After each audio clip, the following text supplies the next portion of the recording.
अस्सलाम वालेकुम dear students. Microbiology का जो टॉपिक आज हम डिस्कस करेंगे वो है फर्मेंटेड फूड प्रोडक्ट्स।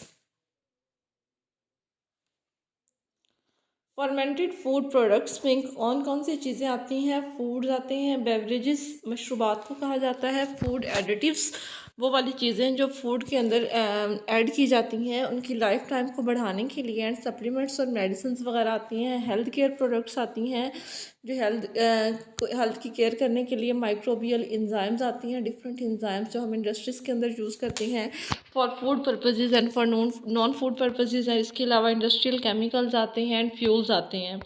ठीक है, सबसे पहले हम food beverages, food additives and supplements को डिस्कस करें तो क्या होता है?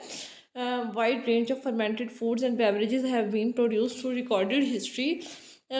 डेयरी प्रोडक्ट्स जैसे कि हम बटर वगैरह लेते हैं, चीज़ लेते हैं, पनीर को कहा जाता है चीज़। इसके अलावा मिल्क वगैरह, तो मिल्क के अंदर नेचुरली तौर पर भी लैक्टोजिन होता है, लेकिन अगर हम लैक्टिक एसिड इसके अंदर डालें तो क्या होता है कि इसका टेक्सचर जो होता है और इसका टेक्सचर भी थिक हो जाता है, और इसके अलावा इसका जो फ्लेवर है वो इन्हेंस हो जाता है। अगर हम डिब्बे वाला दूध लें, ठीक है, तो वो फर्मेंटेड होता है। ठीक है, फर्मेंटेड होता है, उसके अंदर एडिटिव्स और प्रिजर्वेटिव्स डाले जाते हैं, लैक्टिक एसिड डाला जाता है, तो क्या होता है कि उसका टेक्सचर और उसका फ्लेवर जो है वो बेहतर होता है।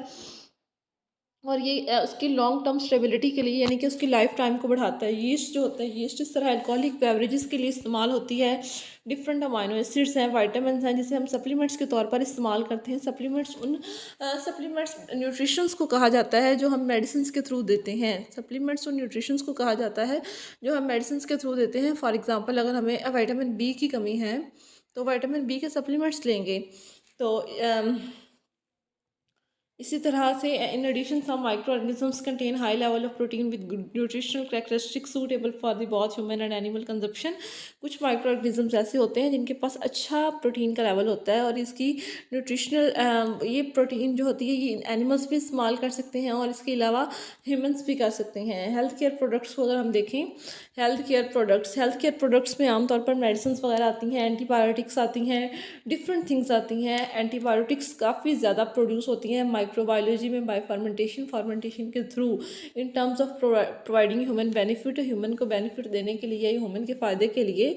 Antibiotics are probably the most important compound produce by industrial micro organisms के थ्रू। जो सबसे ज़्यादा इम्पोर्टेंट इनकी डिस्कवरी है वो है एंटीबायोटिक्स। एंटीबायोटिक्स उनको कहा जाता है जो उन मेडिसिन को कहा जाता है जो माइक्रोबियल इन्फेक्शंस को या माइक्रोबियल रिएक्शंस को किल करें। ठीक है, तकरीबन 4000 एंटीबायोटिक्स अब तक आइसोलेट की जा चुकी हैं या इंट्रोड्यूस करवाई जा चुकी हैं, जिसमें से 50 ऐसी हैं जिन्हें हम एंटी माइक्रोबियल कीमोथेरेपी में इस्तेमाल करते हैं।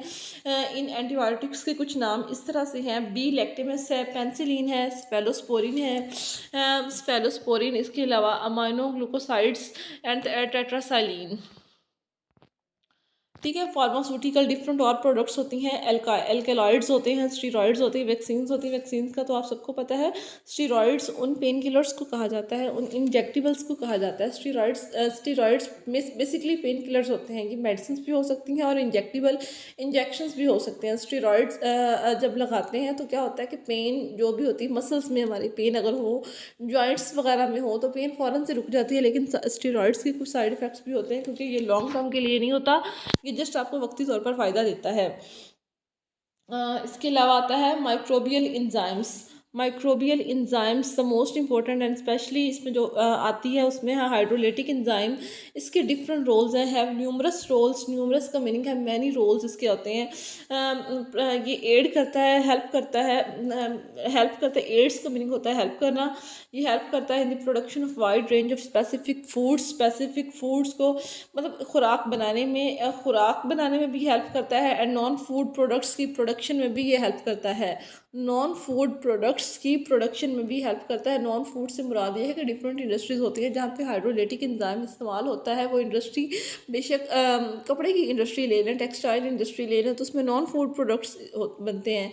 ठीक है, तो इसमें भी हाइड्रोलिटिक इंजाइम जो है वो इस्तेमाल होता है। उसके बाद इंडस्ट्रियल केमिकल्स एंड फ्यूल्स को अगर देखें, industrial chemicals and fuels, different chemicals ऐसे होते हैं जो डिफरेंट माइक्रो ऑर्गेनिज़म्स इन्वॉल्व होते हैं डिफरेंट केमिकल्स को बनाने में, डिफरेंट प्रोडक्ट्स को बनाने में। जैसे कि प्लास्टिक को बनाने में क्या क्या इस्तेमाल होता है, alcohols, solvents, acetone, organic acids, phosphosaccharides, lipids and raw materials, ये सारी चीज़ें इस्तेमाल होती हैं प्लास्टिक प्रोडक्शन में।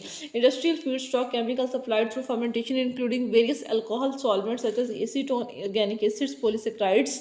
ठीक है, some of these fermentation products also have application in food manufacture. इन ये जो सॉल्वेंट्स हम लोगों ने मैंने नाम लिया है जिनका, अल्कोहल्स का, सॉल्वेंट्स का, एसीटोन का, ऑर्गेनिक एसिड्स का, पॉलीसेक्राइड्स का, लिपिड्स का, ये इनका इंडस्ट्रियल मतलब ये प्लास्टिक तो बनाते ही बनाते हैं, लेकिन ये खुराक की तैयारी में भी ये हेल्प देते हैं। ठीक है, फूड इंडस्ट्री भी इन्हीं चीज़ों को इस्तेमाल करती है। Thanks for watching.